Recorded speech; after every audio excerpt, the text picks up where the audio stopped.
నా తండ్రివి,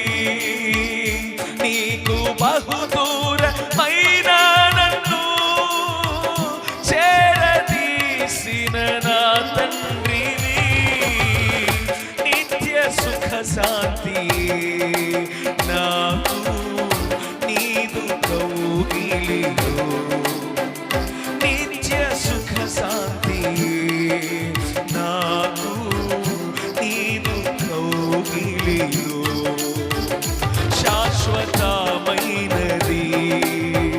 నీవు నా ఎడ చూపిన కృపా,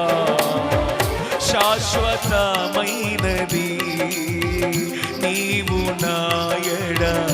చూపిన కృపా, అనుక్షణం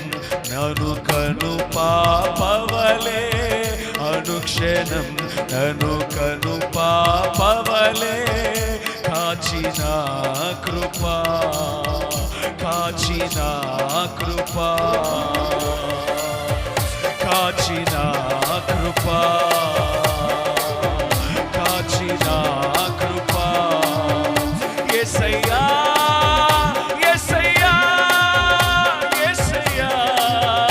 యేసయ్యా యేసయ్యా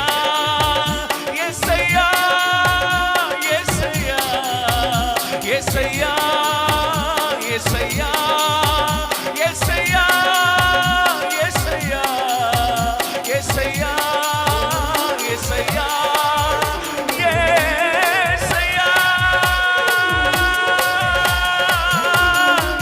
యేసయ్యా యేసయ్యా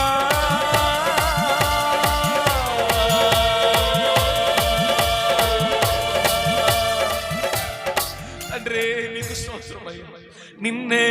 నిన్నే కొలుచునయ్యా, నీవే నీవే నా రాజువయ్యా, విడువని కృప, ఎడబాయని కృప,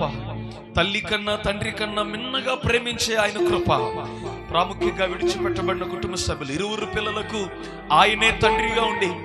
అలాగే తల్లిగారికి కూడా దేవుడే యజమానిగా ఉండి, కుటుంబంలో ఉన్న ప్రతి అవసరత తన మహిమ దైశ్వర్యము చొప్పున తీర్చి, ఈ రోజున నాగేశ్వరరావు గారు ఇంటి పెద్దగా ఈ కుటుంబానికి తోడుగా ఉండలేకపోవచ్చేమో గాని, విడిచిపెట్టబడిన కుటుంబ సభ్యులందరికీ దేవుడు తోడుగా ఉండి మునుపటి కంటే అధికమైన మేలు, మునుపటి కంటే అధికమైన కృప, గొప్ప రక్షణ ఇంటి వారికి దేవుడు కలుగు చేయునుగాక, కలుగు చేస్తాడన్న విశ్వాసముతో మరొకసారి మన సారా స్తోత్రాలు చెబుదాం.